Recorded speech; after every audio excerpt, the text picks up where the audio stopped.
नमस्कार, मैं अनामिका यादव आप सभी का स्मिति अकेडमी द्वारा आयोजित साय मंथन भाग 20 में एक बार फिर से स्वागत करती हूँ।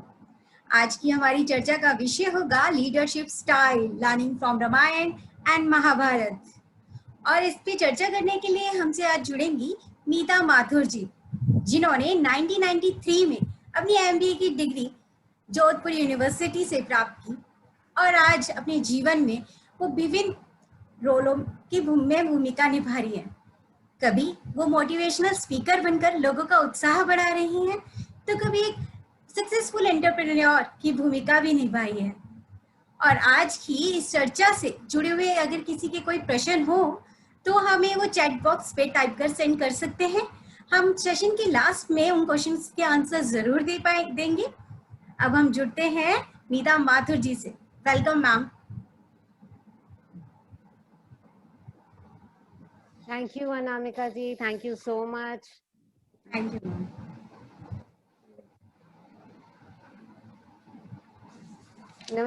नमस्कार सब लोगों को और बहुत बहुत धन्यवाद कि आप इस सत्र में हमारे साथ जुड़े हैं और इस अद्भुत टॉपिक के बारे में बात करना चाहते हैं। और मैं पूरे दिल से अस्मिता संगठन की सराहना करना चाहती हूँ कि जो उन्होंने इस महान कार्य का भार उठा रखा है, जो हमारे देश की विरासत, परंपरा और संस्कृति को बनाए रखने में एक शानदार काम कर रहे हैं। अजय जी, भावना जी और चेतना जी, तहे दिल से धन्यवाद कि आपने मुझे यहाँ बुलाया, आपने मुझे इस लायक समझा कि मैं आपके प्रोग्राम में आ सकूं। बहुत बहुत धन्यवाद। आज का जो टॉपिक है वो है leadership through the epics of Ramayana and Mahabharata. जो हमारी नेतृत्व की शैलियां हैं, हम सीखें रामायण और महाभारत के महान नायकों के द्वारा। तो ये विषय शुरू करने से पहले एक डिस्क्लेमर देना चाहती हूँ कि मैं ना तो कोई अधिकारी हूँ इस विषय पर, ना मैंने कोई इस पर शोध किया है। मैं सिर्फ एक छोटी सी ऑब्जर्वर हूँ और मैं अपने कुछ ऑब्जर्वेशंस आप सबके साथ साझा करना चाहती हूँ। अगर हम सीखना चाहें तो इतिहास हमें बहुत कुछ शिक्षा देता है, बहुत कुछ है सीखने के लिए। और स्पेशली हमारी जो इंडियन लिटरेचर है, जो स्क्रिप्चर्स हैं, जो हमारे पास, चाहे आप माइथोलॉजी समझें, चाहे हिस्ट्री समझें, कुछ भी समझें, जो हमारे पास आज इतनी बड़ी धरोहर अवेलेबल है, उनमें इतना सारा ज्ञान छुपा हुआ है कि हम इस पूरे जीवन उस ज्ञान के से, उन्हीं दो किताबों से हम सारा ज्ञान ले सकते हैं, हमारा पूरा जीवन चल सकता है। एक भारतीय के रूप में मैंने भी आप सबकी तरह, अधिकांश लोगों की तरह, मैंने रामायण और महाभारत अपनी दादी नानी और माँ से सीखी। बहुत कहानियां, यही सब कहानियां सुनकर हम लोग सब बड़े हुए। मेरा व्यक्तिगत रूप से मानना है कि आज के 21वीं सदी के जो मैनेजर्स हैं या कॉर्पोरेट लीडर्स हैं, के पास बहुत सी चीजें हैं जो इस अद्भुत ग्रैंड एपिक से सीखी जा सकती है। तो आज मैं एक छोटा सा टॉपिक ले रही हूँ, लीडरशिप, नेतृत्व शैली। मैं आशा करती हूँ कि आप किसी भी रिलीजियस बायसेस को छोड़कर ये जो थोड़ा सा जो पॉइंट वाइज जो मैं, और बिल्कुल ये नहीं सोचेंगे कि ये ऐतिहासिक है, पौराणिक है, माइथोलॉजी है या ये धर्म की बातें हैं। इन सब को छोड़ के हम सिर्फ और सिर्फ ये देखेंगे कि what is it that is available to us as pieces of enormous knowledge, enormous knowledge that is hidden in a grand epics. Leadership एक ऐसा टॉपिक है जो अनगिनत पाठ्यक्रमों में और कार्यशालाओं में, पुस्तकों में और लेखों में, बहुत सारी जगह पे इसकी चर्चा होती है। कई बड़ी बड़ी किताबें लिखी जाती है। हर कोई बस यही समझना चाहता है कि what is it that makes these great leaders tick, why are they so successful. तो मैं आप सभी जो आज हमारे साथ जुड़े हैं, उनसे मैं ये जानना चाहूंगी कि आज प्लीज मुझे चैट बॉक्स में ये लिख के बताइए कि अकॉर्डिंग टू यू कि ग्रेट लीडर्स के या अच्छे लीडर्स के क्या क्या कैरेक्टरिस्टिक्स होते हैं। आप क्या समझते हैं कि अच्छा लीडर किसे कहेंगे?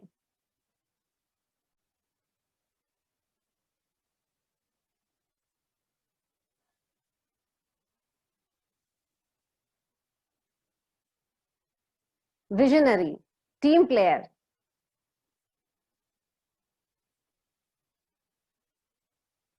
decisive, communication, who has emotional connect, nidar, understanding, should have great understanding, understands the needs of his people, empathetic, balanced, responsible, kind. A leader has vision and knows how to get that done from people. Very nice. Vision. Vision is very important. Result oriented. धन्यवाद आप सबों का, और आपने बहुत सही समझा, और ऑब्वियसली बहुत अच्छी अंडरस्टैंडिंग है आपकी कि लीडर्स, एक अच्छे लीडर के अंदर क्या क्या ऑब्जेक्ट, क्या क्या कैरेक्टरिस्टिक्स होने चाहिए, वर्किंग फ्रॉम द हार्ट। तो चलिए कुछ अपन लिस्ट करते हैं, फटाफट लिस्ट करते हैं कि एक अच्छे लीडर की क्या क्या कैरेक्टरिस्टिक्स होनी चाहिए। सबसे पहले वो एक केपेबल या कॉम्पिटेंट लीडर होना चाहिए, सक्षम, अपनी टीम से कई गुना उनकी कैपेबिलिटी या उनकी कॉम्पिटेंस होनी चाहिए। बहुत अच्छा उनका कम्युनिकेशन स्टाइल होना चाहिए, कम्युनिकेटिव होने चाहिए, ओपन होने चाहिए, अपनी टीम से वार्तालाप करने के लिए हमेशा तैयार होने चाहिए। अपनी टीम से उनका एक बहुत बढ़िया कनेक्ट डेवलप होना चाहिए, जिससे कि वो एक टीम को बहुत अच्छे से जुड़े हुए रह सकते हैं, कोहेसिव बना सकते हैं और बहुत ऑब्जेक्टिव ओरिएंटेड बना सकते हैं। एक अच्छा लीडर की क्रेडिबिलिटी जो है वो बहुत इंपॉर्टेंट है, विश्वसनीयता जिसे कहते हैं, विश्वसनीय होने चाहिए, क्रेडिबल होने चाहिए, कभी ये बात कभी वो बात, ऐसी नहीं। एक स्थिरता या कंसिस्टेंसी उनमें बहुत इंपॉर्टेंट है। एक अच्छा लीडर हमेशा एक अच्छे कोच की भांति अपनी टीम को तैयार करते हैं, एक ऑब्जेक्टिव ओरिएंटेड बनाते हैं और टीम के हमेशा एक टीम लीडर की तरह, एक कैप्टन की तरह हमेशा तैयार रहते हैं। मैं मानती हूं कि एक बहुत अच्छे लीडर की सबसे बड़ी परीक्षा होती है क्राइसिस मैनेजमेंट में। जब आपके चारों तरफ एक संकट आया है तो एक धैर्य रखते हुए और अपनी कैपेबिलिटी और अपनी टीम को एक साथ लेते हुए उस क्राइसिस को क्रॉस कर जाना एक अच्छे लीडर की बहुत बड़ी परीक्षा है। एक अच्छा लीडर कैरिज्मेटिक होता है, वो लोगों का सहयोग जोड़ता है, डिसाइसिव होता है, अंडरस्टैंड करता है, एम्पैथेटिक होता है और बहुत से ऐसे गुण हैं। तो जब हम इतनी सारे कैरेक्टरिस्टिक्स एक लीडर के हम समझ चुके हैं तो हम ऑल्सो ये चाहेंगे कि आप देखिए बहुत सारे लीडर्स की अलग अलग स्टाइल होती है जिससे वो अलग अलग तरीके से मैनेज कर पाते हैं। तो कुछ स्टाइल्स के बारे में अपन बात करते हैं कि ऑटोक्रेटिक स्टाइल, जिसे हम कहेंगे निरंकुश शैली। जैसे कि अपने पुराने राजा होते थे, वो किस तरीके से एक ऐसे बिल्कुल ऑटोक्रेटिक स्टाइल से हमें लीड करते थे। इसी के विपरीत होते हैं अथॉरिटेटिव स्टाइल। अथॉरिटी जब आपको अपने पद से के अनुसार कोई अधिकार मिले होते हैं और उसको आप बहुत गंभीर रूप से यूज करते हैं, तो इसको कहते हैं आधिकारिक शैली। और फिर लोकतांत्रिक शैली तो आप सब जानते हैं, डेमोक्रेटिक स्टाइल। और इसी तरह बहुत सारी शैलियां होती हैं। ये सारी जो शैलियां मैंने आपको आज बताई, ये सारी शैलियां होती हैं डिपेंडेंट ऑन लीडर के खुद के नेचर और खुद के कैरेक्टरिस्टिक पे। मैं मानती हूं, मुझे ऐसा लगता है, ये मेरा अपना ख्याल है कि नेतृत्व की शैली एक नेता की तुलना में उसके टीम पर अधिक निर्भर करती है। और यही बात आज मैं आपके समक्ष लाई हूं रामायण और महाभारत के कुछ एग्जाम्पल्स को लेकर। आइए हमारे दो महान नायक भगवान राम और श्री कृष्ण की नेतृत्व शैली का अध्ययन करते हैं। भगवान राम सामने से लीड करते हैं, ये एक उत्कृष्ट उदाहरण है जहां पे भगवान राम हर कार्य में सबसे आगे रहते हैं। ही लीड्स फ्रॉम द फ्रंट। वह अपनी वानर सेना को सबसे अधिक भयभीत करने वाले उस समय के राक्षस राजा रावण के राज्य में ले जाते हैं। भगवान राम की सेना कैसी थी? भगवान राम की सेना वानर सेना थी। अनिवार्य रूप से मैं कहूंगी कि ये एक अनस्किल्ड या सेमी स्किल्ड सदस्य थे उनकी टीम में, यानी कि अकुशल या अर्धकुशल सैनिक उनकी टीम में थे। इसी के विपरीत अगर आप देखते हैं भगवान कृष्ण को, तो हमेशा पीछे से नेतृत्व करते हैं। Krishna always takes the back seat, he leads from the back. उन्होंने एक भी तीर नहीं चलाया, बल्कि अपने प्रोटेजी अर्जुन के हमेशा सारथी बने रहे। वे कभी भी युद्ध में उन्होंने खुद सिर्फ और सिर्फ अर्जुन को सपोर्ट किया और उनकी पूरी टीम को और पांडवों को सपोर्ट किया और सारथी के रूप में ही दिखे। वह पांडवों की शुरुआत से ही समर्थन करने के लिए खुश थे। मार्गदर्शक, संरक्षक या नेतृत्व की शैली का यह एक क्लासिक उदाहरण है। इन दो देवताओं ने नेतृत्व की दो अलग अलग शैलियों को क्यों चुना होगा भला, जब उनकी क्षमताएं यानी कि कैपेबिलिटीज या कॉम्पिटेंस जिसकी हमने बात करी थी वो बिल्कुल समान है। उनका उद्देश्य बुराई पर अच्छाई की जीत करने का है। जब दोनों बहुत सेम हैं, तो क्या बता सकेंगे कि उन दोनों ने अपनी शैलियां बिल्कुल विपरीत क्यों चुनी? One leads from the front, whereas Shri Krishna leads from the back. So why is it that both the leaders having the same competency, same capabilities and same objective have different styles? ऐसा इसलिए क्योंकि उनकी टीमों की प्रकृति बिल्कुल भिन्न थी, बिल्कुल अलग थी। यह आज के कॉर्पोरेट जगत के लिए सबसे अधिक महत्वपूर्ण ज्ञान मान लीजिए या बहुत ही महत्वपूर्ण बात है जिसे हमें आज समझना बहुत जरूरी है।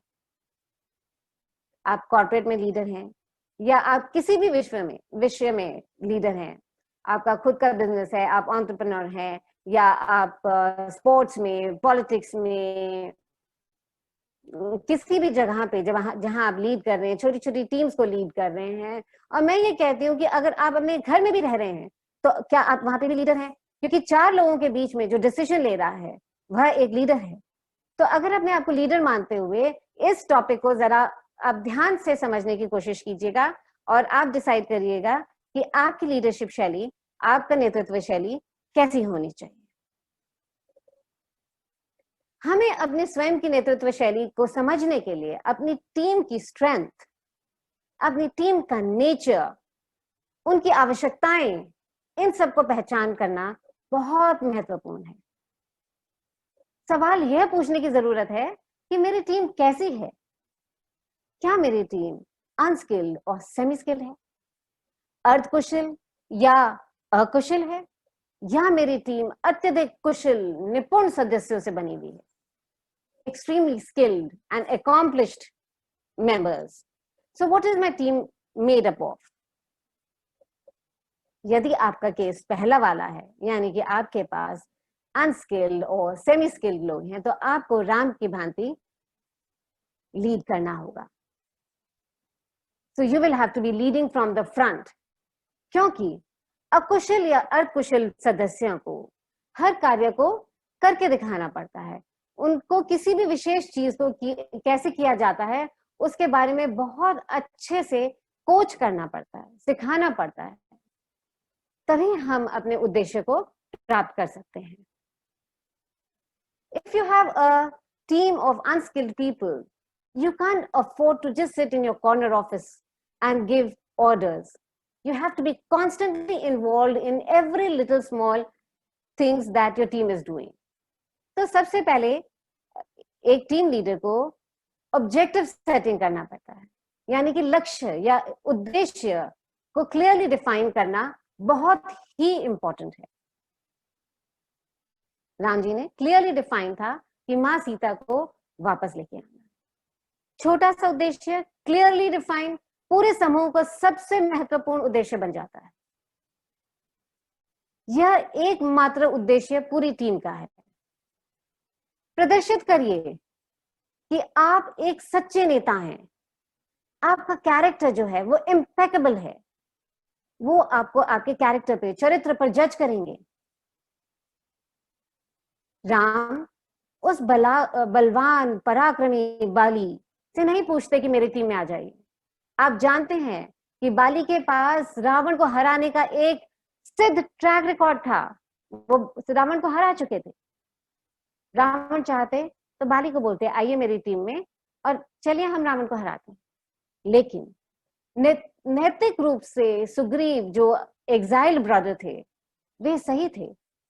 राम ने सच्चाई का साथ देकर यह प्रदर्शित किया कि वे सक्षम ही नहीं बट उनका कैरेक्टर जो है, जो उनका चरित्र है, वो बहुत ही साफ सुथरा और अच्छा है।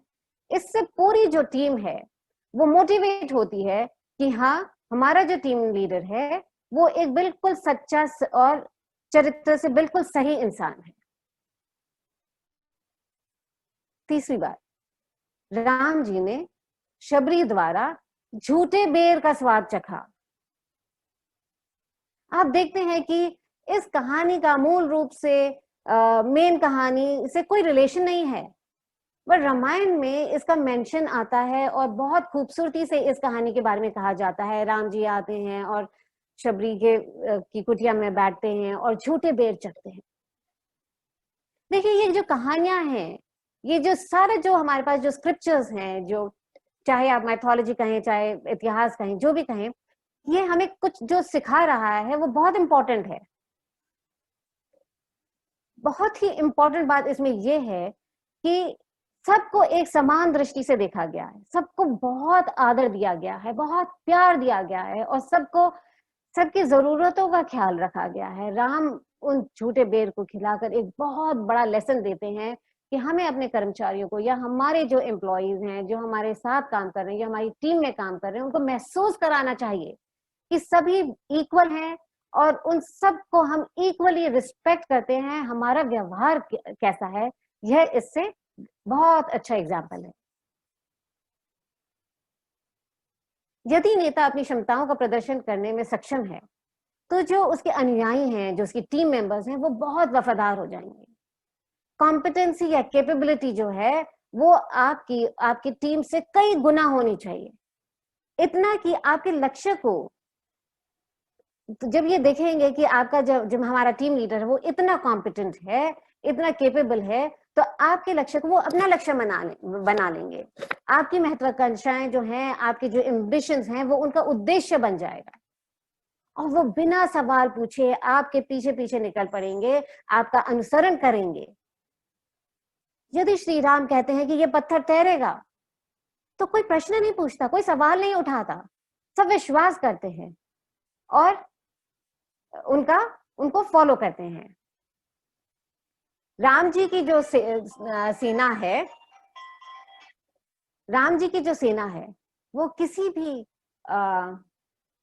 वेतन या भत्ते या किसी भी फायदे से नहीं उनके साथ जुड़ी हुई। वे उनके महान आदर्शों से प्रेरित है, वे उनके विचारों से प्रेरित है।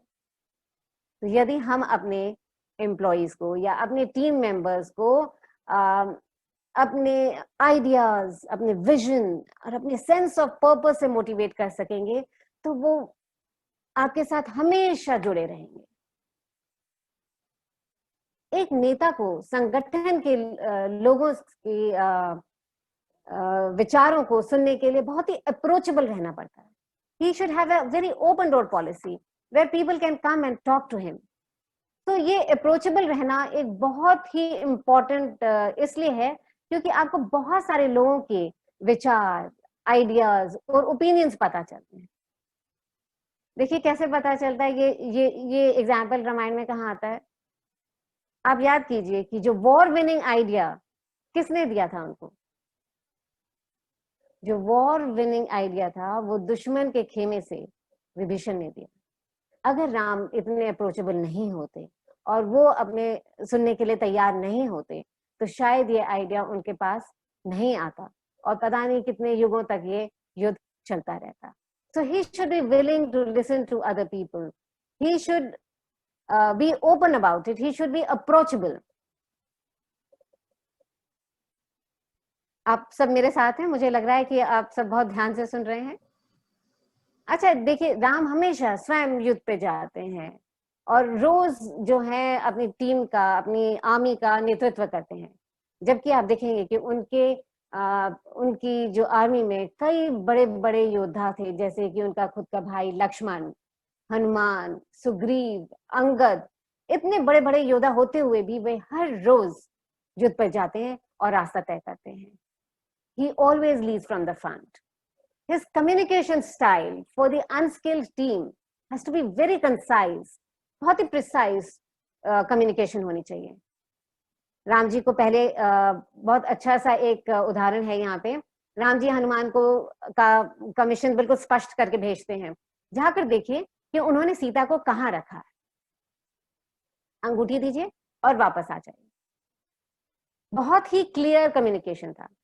लेकिन जब उन्हें संजीवनी बूटी लेने के लिए भेजा जाता है तो कम्युनिकेशन बिल्कुल क्लियर नहीं था और आप जानते हैं वो फिर पहाड़ के साथ वापस आते हैं.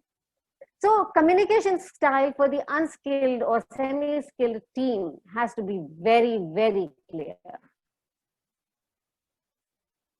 यहाँ बात करते हैं हम उस लीडर की मोटिवेशन स्टाइल की, क्योंकि लीडर का एक बहुत इंपॉर्टेंट काम होता है कि वो अपनी टीम को अपने उद्देश्य की तरफ मोटिवेट करते रहें.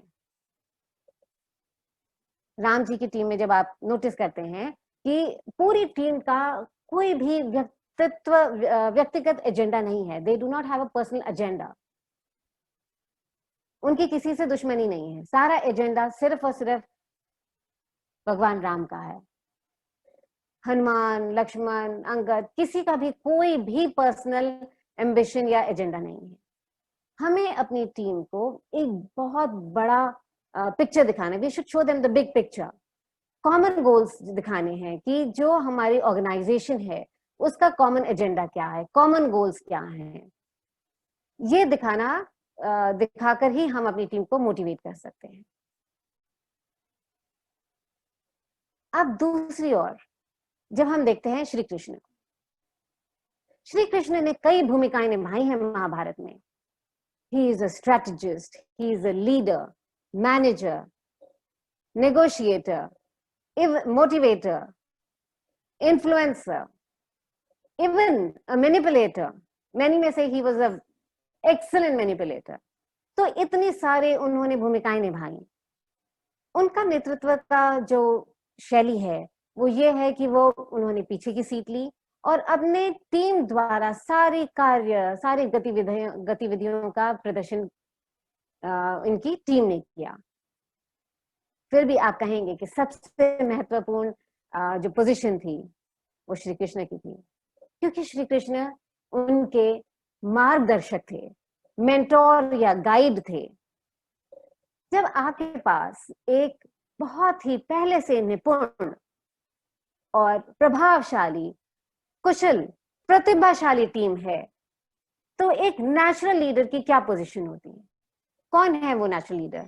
नेचुरल लीडर होगा वह व्यक्ति जिसके पास फ्रेश, मार्केटेबल और रेडिकल आइडियाज होंगे. ये वो आदमी होगा जो एक क्राइसिस को बहुत अच्छे से मैनेज कर सकता है, समस्याओं को हल करने वाला, वही एक अच्छा लीडर कहलाएगा. श्री कृष्ण हर समय अर्जुन और पांडवों का समर्थन करते हैं. दुर्योधन को अपनी विशाल सेना देकर वे अपने डिसाइपल्स के साथ कमिटेड होते हैं. वे लगातार मोटिवेट करते हैं, आत्मविश्वास जगाते हैं और उनका जो ये रिश्ता है अपनी टीम के साथ वो है एक दोस्ती का और गर्मजोशी का. और वो एक दोस्त, भाई, या आप मान लीजिए कि एक परिवार में जैसे एक बुजुर्ग के रूप में जो एक रिश्ता होता है, उस तरह का रिश्ता श्री कृष्ण का अपनी टीम के साथ था, पांडवों के साथ था. इस प्रकार की नेतृत्व शैली में नेता को अपनी टीम के सदस्यों के साथ 1-to-1 का एक रिलेशन रखना पड़ता है। देखिए, प्रत्येक सदस्य जो है वो बहुत निपुण है, किसी न किसी उनका एक ना एक स्किल, कोई धनुधारी है तो किसी की गदा की विधि बहुत अच्छे से आती है, तो बहुत ही निपुण उनकी टीम है, बहुत ही प्रभावशाली उनकी टीम है। और उनकी हर एक टीम मेंबर की मैं कहूंगी कि अलग अलग जरूरतें थी और उनका अलग अलग व्यक्तिगत लक्ष्य था, पर्सनल एजेंडा था। और इसीलिए क्योंकि उनके जब आपके टीम का अलग अलग करियर ग्राफ होता है या they want something else in life being in your team, तो आपके कम्युनिकेशन स्टाइल जो है वो बिल्कुल 1-to-1 होता है। वो एक पूरी टीम के लिए एक साथ जो कम्युनिकेशन स्टाइल होता है उससे थोड़ा सा डिफरेंट होता है। तो आपको अपनी कम्युनिकेशन स्टाइल को टोटली डिपेंड करना पड़ेगा अपने सदस्य के अनुसार। यहाँ पे एक बहुत इंपॉर्टेंट बात आ जाती है ऑब्जेक्टिव सेटिंग की, क्योंकि देखिए ऑब्जेक्टिव सेटिंग मैं मानती हूँ कि एक नेता के लिए सबसे इंपॉर्टेंट होता है, क्योंकि वही ऑब्जेक्टिव सेटिंग आपके ऑर्गेनाइजेशनल गोल्स को पूर्ण करता है। तो आपका उद्देश्य या लक्ष्य क्या है, इसकी जानकारी अपनी टीम को देना किस तरीके से देंगे, यह एक बहुत इंपॉर्टेंट बात होती है। तो श्री कृष्ण दिखाते हैं महाभारत में, वो दर्शाते हैं कि उनका कोई व्यक्तिगत लक्ष्य नहीं है, उनका कोई इस पूरे कौरव और पांडवों की लड़ाई में उनका कोई व्यक्तिगत लक्ष्य नहीं है, ये वो दर्शाते हैं। वे स्पष्ट रूप से दिखाते हैं कि कौरवों को हराने के लिए वो केवल पांडवों की मदद कर रहे हैं, ये लक्ष्य सिर्फ पांडवों का है। लेकिन जैसा कि आप सब जानते हैं कि भगवान विष्णु ने धरती पर अवतार बुराइयों को रोकने के लिए किया था। हमें भी समझना होगा, हमें भी अपने सदस्यों को एक बिग पिक्चर दिखाते हुए संगठन के लक्ष्यों को उनके व्यक्तिगत लक्ष्यों से जोड़ना होगा। सो ऑर्गेनाइजेशनल गोल्स और personal goals. So in this leadership style the leader helps his people to promote their own personal and professional growth so that eventually there is the organizational success, right? क्योंकि आपके अनुयायी की सोच बहुत well developed है, वो बहुत अच्छे से विकसित है, इसलिए आपको श्री कृष्ण की तरह कम्युनिकेशन में दोगुनी मेहनत करनी पड़ेगी। वे आपसे सवाल करेंगे, आप पे संदेह करेंगे और आपसे इमीडिएट आंसर्स की तलाश करेंगे। उनके सभी डाउट्स का समाधान आपको करना होगा। याद कीजिए, युद्ध के मैदान में बीचों बीच में अर्जुन अपने सारथी श्री कृष्ण को कहते हैं कि मेरे रथ को रोक दीजिए, और वहां से उनकी शंकाओं से भरा एक विस्फोट होता है और वो खूब सारे प्रश्न पूछते हैं श्री कृष्ण से, क्योंकि उनकी सोच बहुत विकसित होती है। तो श्री कृष्ण उस वक्त अपना विराट रूप को दिखाते हैं और अर्जुन के सब दिमाग के सभी कॉबवेब्स को साफ कर देते हैं। सारे उनके दिमाग के जो जाले हैं, सारे प्रश्न जो हैं, सारी जो डाउट्स हैं, वो सारे क्लियर हो जाते हैं, उनकी इनहिबिशंस जो हैं।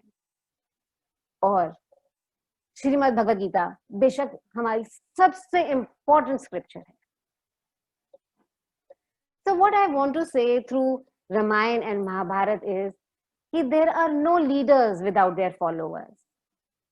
Followers are very important. उनको समझना, उनकी strength, उनकी nature, उनकी weaknesses को समझना एक लीडर के लिए बहुत important है।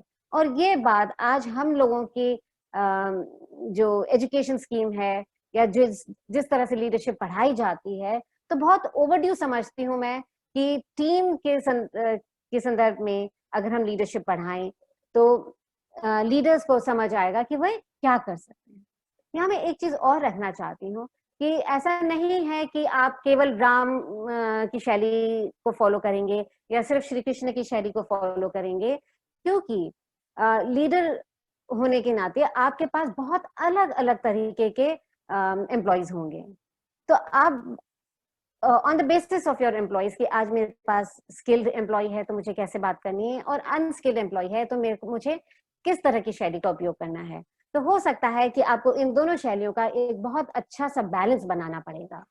तो I would only like to say कि you must consider the nature and strength of your team. अपनी नेतृत्व शैली का निर्धारण करने से पहले अपनी टीम का अध्ययन करें, विश्लेषण करें और उसी हिसाब से अपनी शैली को समय समय से चेंज करते रहें। मैं आशा करती हूँ कि आप सभी को लीडरशिप पे फोकस करके जो आज हमने बात करी है, जो यस बिल्कुल जो आप बोल रहे हैं, सिचुएशनल लीडरशिप की शैली हमें यूज करनी पड़ेगी कि इस वक्त मेरे सामने कैसी सिचुएशन है, सिचुएशन से ज्यादा कि इस वक्त मेरे सामने मेरा कौन सा टीम मेंबर खड़ा है, ये बात हमें ध्यान रखनी पड़ेगी। मैं समझती हूँ कि ये एक छोटा सा जो मैंने एक आपको लीडरशिप का उदाहरण दिया, इसी तरह आप इन 2 पुस्तकों में से, केवल इन 2 ही पुस्तकों से आप ये देख सकेंगे कि बहुत सारी चीजें आज आप सीख सकते हैं। हो सकता है हम 21st सेंचुरी में हैं, हो सकता है ये किताबें बहुत पुरानी हैं, लेकिन आप इन सबको अगर पढ़ते रहें तो आपको लगेगा कि वाकई इतनी सारी चीजें हैं जो हम इनसे सीख सकते हैं। इसी के साथ मैं आप सबका धन्यवाद करती हूँ कि आप हमारे साथ जुड़े और मेरी ये छोटी सी ऑब्जर्वेशन जो मैंने इन किताबों से करी, इन पुस्तकों से करी, उसको सुनना आपने बहुत ही धैर्यपूर्वक। तो बहुत बहुत धन्यवाद। Thank you so much. Thank you Meeta ji for such a insightful session. Thank you so much. और हम आपसे कुछ सवाल पूछना चाहेंगे जो कि चैट बॉक्स में हमारे लिसनर्स ने आपसे पूछे हैं। तो मैं अपने फर्स्ट क्वेश्चन से शुरू करती हूँ मीता जी, जो कि पूछा है अजय जी। वर राम एंड कृष्णा, हाँ जी, born leaders, can we learn leadership? क्या लीडरशिप सीखी जा सकती है या it is just you are born with it? देखिए, बहुत ही खूबसूरत सवाल है अजय जी। भावना जी, जब हम देखते हैं कि लीडरशिप के ऊपर इतनी रिसर्च की गई है, इतनी पुस्तकें लिखी गई हैं, इतनी वर्कशॉप्स की गई हैं, तो लीडरशिप, और ऐसा नहीं है कि हम इस वक्त लीडरशिप नहीं कर रहे हैं, हम किसी न किसी तरीके से जानते अनजानते हुए भी हम एक लीडरशिप की पोजीशन में हैं। यदि मैं आज अपने परिवार में हूँ, माँ हूँ, 3 बच्चे हैं मेरे, तो मैं एक लीडरशिप पोजीशन में हूँ। अगर मैं टीचर हूँ, क्लास टीचर हूँ, स्कूल की प्रिंसिपल हूँ, या मैं कहीं भी काम कर रही हूँ, अगर मैं मैनेजर, जनरल मैनेजर, तो आपके नीचे हमेशा हायरार्की होती है और आपके नीचे 2-4 लोग होते हैं जिनको आप लीड करते हैं। तो मैं ये समझती हूँ कि लीडरशिप एज अ पर्सन आपके अंदर इनबिल्ट होती है, और लीडरशिप को आप धीरे धीरे पर्सनल डेवलपमेंट से रोज उसके ऊपर ध्यान केंद्रित करके फोकस्ड अगर आप लीडरशिप करेंगे तो आप जरूर एक बहुत अच्छे लीडर बन सकते हैं। लीडरशिप क्वालिटी हमेशा हमारे अंदर ही होती है और उसका सिर्फ डेवलपमेंट जो है वो हम कर सकते हैं। बिल्कुल बिल्कुल, आई कंप्लीटली मतलब agree Bhavna with ji, this. आप देखेंगे कि अगर एक छोटी सी क्लास में मतलब 5 साल के भी बच्चे हैं, तो हाँ जी, उन बच्चों में भी कहीं ना कोई एक लीडर निकल के आता है जिनको सारे दूसरे बच्चे फॉलो कर रहे होते हैं। तो अगर एक छोटा सा बच्चा भी एक लीडर हो सकता है, तो हमें अपने आप को एक लीडर समझना है और अपने आप को एक लीडरशिप क्वालिटी को डेवलप करना है। बिल्कुल। हमें कोई आउट ऑफ द वे जाके बहुत जो लीडर्स, बहुत बड़े बड़े लीडर्स हैं, सिर्फ यही नहीं मानना है कि वही लीडरशिप कर सकते हैं। Everybody has that seed in them. I completely agree with you. Definitely Bhavna ji. चलिए, तो मीता जी नेक्स्ट क्वेश्चन की तरफ पढ़ते हैं, जो कि पूछा है विपिन ने। Why do you choose to link Apex with leadership? And that's a very valid question. Vipin ji, thank you very much कि आपने ये प्रश्न पूछा, क्योंकि मैनेजमेंट की स्टूडेंट होने के नाते जितने भी मैनेजमेंट की मैंने किताबें पढ़ी, उन सब में हमारे ऊपर वेस्टर्न आइडियाज या वेस्टर्न इन्फ्लुएंस रखा गया है। बहुत सारे थिंकर्स एंड फिलोसोफर्स की बात करी है, बहुत सारे आप देखेंगे, चाहे वो कॉटलर, चाहे पीटर ड्रकर, जिसने भी मैनेजमेंट पढ़ा है वो देखेंगे कि सिर्फ वेस्टर्न इन्फ्लुएंसर्स की बात। जबकि आप देखेंगे भावना जी कि India is the oldest civilisation. Yes. हमारे स्क्रिप्चर्स, हमारी पुस्तकें इतनी पुरानी हैं, बस यही है कि हम उनको अपने एजुकेशन सिस्टम से लिंक नहीं कर पाए।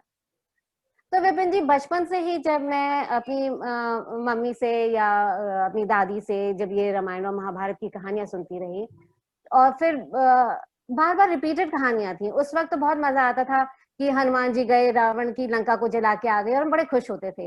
लेकिन धीरे धीरे एज ए मैनेजमेंट स्टूडेंट मैंने उसको अपनी निजी जिंदगी में देखा कि किस तरीके से विभिन्न रूप से हम इस पूरी सिचुएशन को अपनी लाइफ में यूज कर सकते हैं। जब हम इन बुक्स को एवरीडे पढ़ रहे हैं, एवरीडे घर के अंदर रामचरितमानस हो रही है और एवरीडे भगवत गीता हो रही है, तो इसका यूटिलिटी क्या है, क्यों कर रहे हैं हम ये? अगर मेरे फादर का कहना है कि अगर आप भगवत गीता में से सिर्फ एक पॉइंट को भी उठाकर अपनी जिंदगी में रख लें, उसका अनुयाय उसके अनुसार उसको फॉलो करें, तो आपकी जिंदगी बन सकती है। सिर्फ एक बार। और सोचिए, ये एक इतना बड़ा गड़ा हुआ धन है हमारे पास जिसको हम उपयोग ही नहीं कर रहे हैं। तो विपिन जी, मैं ये चाहूंगी कि हम अपने घर में, हम अपने बच्चों को अपने पुराने स्क्रिप्चर्स, अपने जो इतनी महान जो एपिक्स हैं उनसे जोड़ें और उनसे हम सीखने की कोशिश करें, और बस सिर्फ वेस्टर्न राइटर्स को ही ना फॉलो करें। बस यही एक छोटी सी बात को लेकर मैंने ये जो है इसको लीडरशिप से लिंक किया। Thank you Meeta ji, thank you for the detailed explanation. I hope Vipin ji मैं आपको आंसर कर पाई हूँ। श्योरली। ओके मीता जी, हमारा नेक्स्ट क्वेश्चन एक 8th क्लास की स्टूडेंट से है, जो आपसे पूछना चाहती हैं कि ma'am, can you please suggest me some books on mythology to read interesting stories and learn from them. देखिए बेटा, आप क्योंकि इस वक्त 8th स्टैंडर्ड में हैं, तो आप सबसे पहले तो मैं यही कहूंगी कि आप रामायण किसी भी फॉर्म में, किसी भी भाषा में, आसान समझने योग्य भाषा में, एक जो मूल रूप से जो कहानी है, मूल रूप से जो कहानियां हैं, चाहे रामायण की चाहे महाभारत की, उसे पढ़िए। और फिर धीरे धीरे आप प्रोग्रेस कीजिए और इन भगवत गीता को समझने की कोशिश करिए। और इनको पढ़ने के लिए आप खुद तो पढ़े ही, और अपने बुजुर्गों से, अपने घर में बड़े लोगों से उसको समझने की कोशिश करें। बिल्कुल, हमारे कल्चर से ही हमें शुरुआत करनी चाहिए, जो कि बहुत रिच है, and somehow we are getting away from it. हमारी परंपराएं और संस्कृति भावना इतनी खूबसूरती से हमें इतनी सारी चीजें और इतने सरल तरीके से सिखा जाती हैं, बस हमें सिर्फ समझना है कि कैसे हम इसे यूज कर सकते हैं। जी जी, बहुत ही इंटरेस्टिंग क्वेश्चन है मीता जी, जो कि हमारे 2 लिसनर्स ने पूछा है, and that is can you please suggest traits of a successful women leaders? And as you see, we have many women right now connected with us, so please show some light on it. भावना जी, जो women leader का जो topic है, ये मेरे दिल के बहुत करीब है, और मैं बहुत धन्यवाद देती हूँ जिन्होंने भी ये प्रश्न को पूछा। और ये तो एक अलग ही सेशन होना चाहिए, ये अलग ही सेशन होना चाहिए। लेकिन मैं आपको बताऊं कि एक विमेन लीडर का बहुत ही इम्पोर्टेंट काम है। देखिए, जो आज हमने बात करी कि जो 8 या 10 characteristics of a good leader, उससे बड़ी देखिए एक वुमन के अंदर एक नर्चरर की क्वालिटी होती है, एक एम्पैथी की इनबॉर्न क्वालिटी होती है, और उसके में एक ऐसी क्वालिटी होती है कि वो अपनी एक पूरी टीम को एकजुट होकर बहुत ही एम्पैथेटिकली, बहुत ही खूबसूरती से लीड कर सकती है। तो इस वक्त विमेन लीडर्स का इस दुनिया में बहुत ही ज्यादा जरूरत है। इसी प्रश्न को मैं एक सेकंड रूप से ये बताना चाहूंगी कि वुमन बीइंग अ मदर, उसके लिए ये एक बहुत इम्पोर्टेंट पार्ट ये हो जाता है कि she is the first teacher of a child. तो जो बीज, जो लीडरशिप का जो बीज जो बोना है, वो उसका एक दायित्व हो जाता है, उसकी रिस्पॉन्सिबिलिटी होती है उस मदर की, कि that she should ensure that her child is groomed as a good leader. So not only she herself should be a leader, but the second responsibility of a woman is to groom her children to be leaders.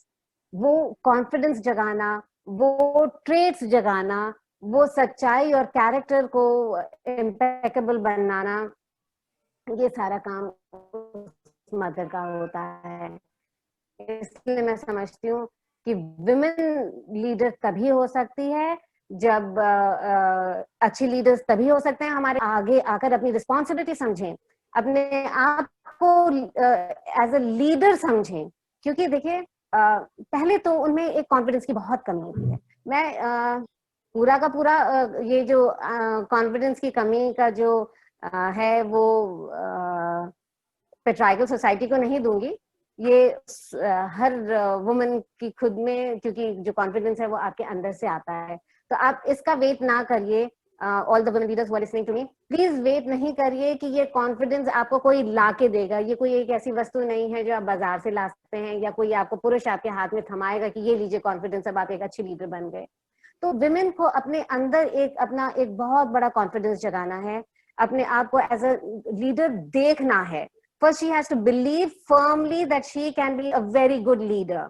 So once that belief and faith is there, तो वो अपने आप को एक बहुत अच्छा leader groom कर सकती है। क्वालिटी तो उसके अंदर बहुत है already.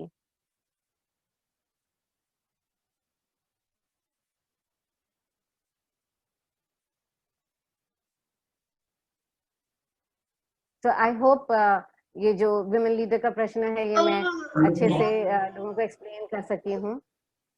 Yeah, thank you, Mitaji. One last question I would like to take, and then I will hand over the control to Anamika, because I took over on behalf of her because she was having some technical issues. Just the last question, Mitaji, and this is my question. Is it actually possible to imbibe the learnings and doing it in today's Kalyug? आज के कलयुग में क्या हम ये सारी चीजें imbibe कर सकते हैं? भावना जी, ब्रिलियंट क्वेश्चन। एंड मैं समझती हूँ कि जो युगों की बात हो रही है, आज भी आप देखते हैं कि हर घर के अंदर रामायण और गीता होती है। सो आप समझ सकते हैं कि ये थाउजेंड्स ऑफ इयर्स का जो एक कॉम्बिनेशन एक किताब के अंदर जो उन्होंने जोड़ के रखा, वो कितना रेलेवेंट है, जो आज भी लोग बहुत ही दिल से, बहुत ही अच्छे से जगह जगह पे करते हैं। चाहे आप चांद पे पहुंच जाएं, चाहे आप मार्स पे पहुंच जाएं, आप किसी भी युग में रह रहे हो, ये एक बहुत ही रेलेवेंट इंफॉर्मेशन, रेलेवेंट टीचिंग्स हैं हमारी पुस्तकों की, और ये टाइमलेस पुस्तकें हैं। बहुत सारी जो बुक्स हैं, बहुत सारी जो स्क्रिप्चर्स या लिटरेचर है, वो डेड हो जाता है समय के चेंज होते हुए, और समय तो बहुत तेजी से बदलता जा रहा है। चाहे आप कंप्यूटर युग में हैं, चाहे किसी भी युग में हैं, कल युग में जैसे कि आप कह रहे हैं, तो ये बहुत ही रेलेवेंट किताबें हैं। आप जब उनके अंदर घुसेंगे, बस ये है कि आप इन ब्यूटीफुल नगेट्स ऑफ इंफॉर्मेशन को निकाल सकें और अपने जीवन में उपयोग में ला सकें। जैसे कि शायद मैंने कोशिश करी है कि हाँ, लीडर्स जो हैं वो तरह तरह के, 2 अलग अलग तरीके के लीडर्स हैं। क्या हम वैसे लीडर्स बन सकते हैं? क्या हम वैसे कम्युनिकेटर्स बन सकते हैं? वहां पे रामायण में देखिए या महाभारत में देखिए, रिलेशनशिप्स को बहुत अच्छे से समझाया गया है। भाई भाई का रिलेशनशिप दिखाया है, पिताजी का और दशरथ का और राम जी का रिलेशन, हस्बैंड वाइफ का, सीता जी और राम जी का रिलेशन, लक्ष्मण और राम का रिलेशन, राम और भरत का रिलेशन। तो ये जो रिलेशनशिप्स बहुत इंपॉर्टेंट है। क्या आज ये रिलेशनशिप्स खत्म हो गए? क्या नहीं हुए। उस युग में भी थे, आज के युग में भी हैं। फिर आपके साथियों के साथ आपका क्या रिलेशनशिप है? जैसे मैंने शबरी के साथ एक रिलेशनशिप की बात करी, तो शबरी के साथ देखिए कितना सम्मान, कितना प्यार, कितने अच्छे से वो, कितने उत्साह से उससे मिलते हैं। तो ये सब चीजें क्या हैं? ये हमें सिखा रही हैं, आज भी सिखाती हैं कि हम किसी भी तबके के लोगों से मिलते हैं, किसी भी तरह के, चाहे वो हमसे हमारी दृष्टि से वो किसी भी तरीके से हो, लेकिन जो रिस्पेक्ट, जो प्यार वो डिजर्व करते हैं, वो हम दे पा रहे हैं कि नहीं दे पा रहे हैं। These are timeless classics. ये किसी युग की मोहताज नहीं है। ये हमारे आने के बाद भी, हमारे जाने के बाद भी भावना, हजारों साल तक ये स्क्रिप्चर्स जो हैं ये जीवित रहेंगी। और मैं सोचती हूँ कि ये हमारे आने वाली कई पीढ़ियों को मोटिवेट करती रहेंगी। और बस सिर्फ यही है कि मेरे जैसे और आपके जैसे लोगों को हमारी परिवार में ये जो रामचरितमानस गीता का जो अध्ययन करने का जो एक ट्रेडिशन है, उसको अलाइव रखना है। और आपके संगठन तो मैं बहुत सराहना करती हूँ कि किस तरीके से आपने बच्चों को और सबको योग साधना से, आयुर्वेद से जोड़ के रखा हुआ है। तो भावना जी, अजय जी, आपकी तो मैं बहुत प्रेज करती हूँ। Thank you very much for such a beautiful thing that you have taken up. आपका ऑब्जेक्टिव बहुत महान है। Thank you, Mita ji. If you permit, can I take one more question? हाँ जी बिल्कुल, मेरे पास तो बहुत समय है। हर्षिता का एक क्वेश्चन है, Shri Ram was a great leader. He could ji ji influence many, but he could never get cooperation from Ravan. Similarly, there are people in life who do not cooperate with you, no matter how hard you try. What should be done in such situation? And Anamika, you can take over now. हाँ, हर्षिता जी बताया ना आपने? Yes ma'am, Harshita जी। हाँ, तो हर्षिता जी, बहुत ही beautiful question है। जीवन में हमें हमेशा हर एक से कोऑपरेशन नहीं मिल पाता है। अगर हमारे पास क्राइसिस नहीं हो तो हमारे जैसे मैनेजर्स की जरूरत भी नहीं पड़ेगी। अगर सारी चीजें बिल्कुल बराबर चल रही हैं, जैसा कि आप चाहती हैं वैसा ही चलती जाएंगी, तो आपको किसी मैनेजर की जरूरत नहीं है, आपको कुछ काम करने की जरूरत ही नहीं पड़ेगी, आपको लीड की भी जरूरत नहीं पड़ेगी। लेकिन जब हमारे यहाँ पे क्राइसिस आता है तो जैसे कॉर्पोरेट युग में हम देखते हैं कि हमारा कोई रावण नहीं है, लेकिन हाँ एक ऑब्जेक्टिव है हमारे सामने। तो इस ऑब्जेक्टिव को पूरा करने के लिए जब हम निकलते हैं तो हमें सोच के चलना चाहिए कि बहुत सारे लोग हमारे साथ कोऑपरेट नहीं करेंगे। बहुत सारे ऐसे लोग होंगे आने के लिए, आपकी टांग खींचने के लिए तैयार होंगे, तो रिडिक्यूल करेंगे, जो कि ये मानेंगे कि हाँ बहुत बेकार सा काम हो रहा है, आपकी बुराइयां होंगी, आपकी निंदा होगी। लेकिन एज अ लीडर हमें जैसे हाथी की मचाल होती है, इन सारी चीजों से हटकर, और अगर हमारा ऑब्जेक्टिव, हमारा लक्ष्य जो है वो बिल्कुल क्लियर है, तो हम उसको इजीली कर सकेंगे। Harshita, I hope I answered your question कि किस तरीके से हम जो है किसी कोऑपरेशन की वेट ना करें, ये वेट ना करें कि हमारे साथ सारे लोग 100% अग्री कर पाएंगे। ऐसा कभी नहीं होता। This is visual thinking, this is an ideal situation, but it never happens. Thank you Meeta ma'am, thank you so much. आपने अपना इतना प्रीशियस टाइम हम लोगों को दिया। Thank you so much. Anamika, one more question is there from Ankit. Sorry, Mita ji, questions are not stopping. हाँ जी, please, हाँ, Anamika, can you take up these questions as well? Yeah.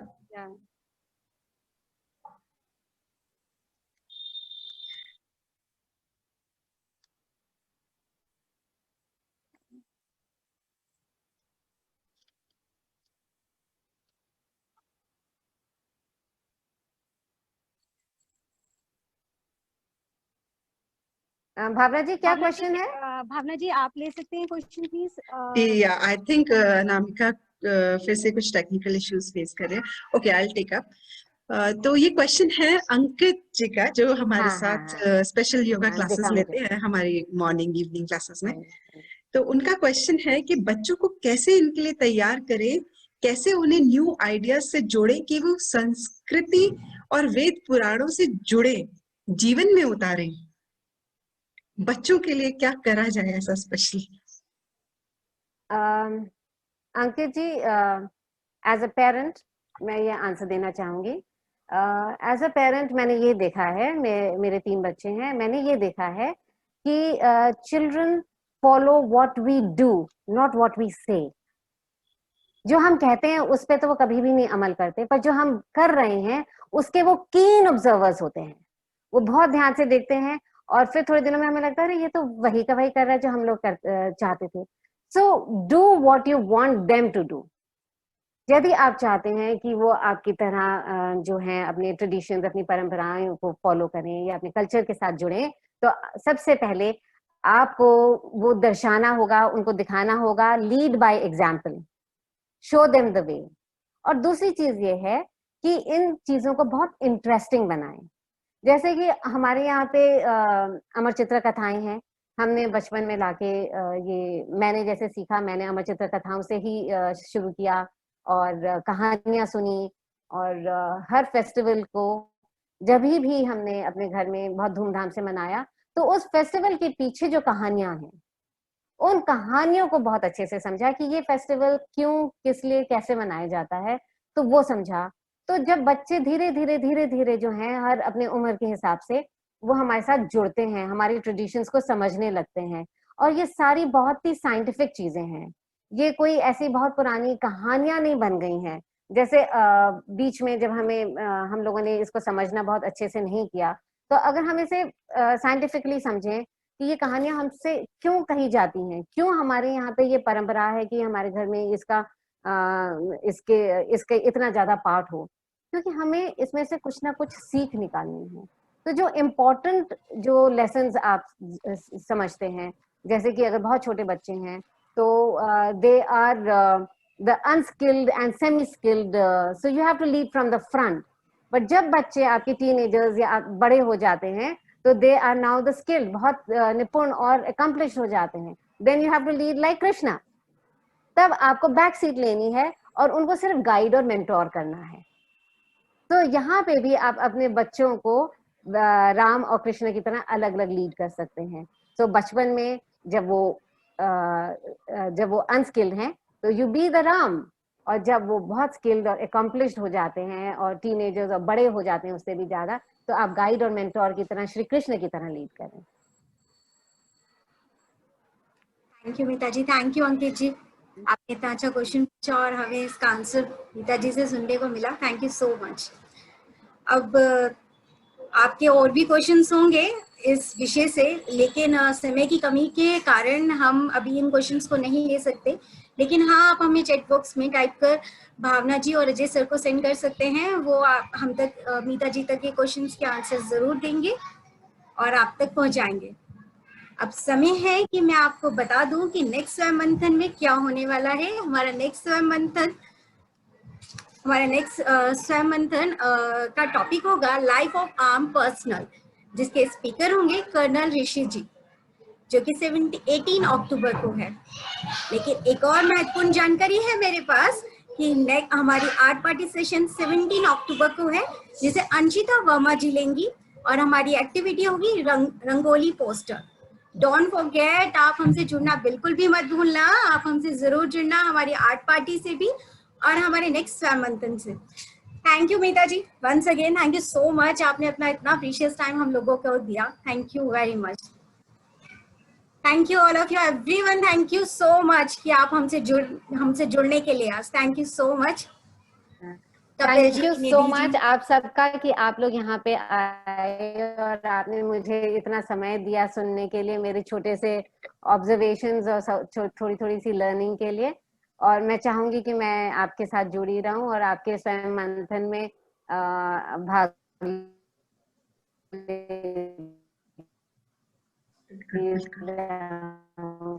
धन्यवाद, बहुत बहुत धन्यवाद आप सबका। थैंक यू एक बार फिर से आपका thank you. Thanks Anamika. Thank you Bhavna ji, आपने आज thank you Meeta ji, issue था तो आपने मुझे संभाला। Thank you very much. No issues.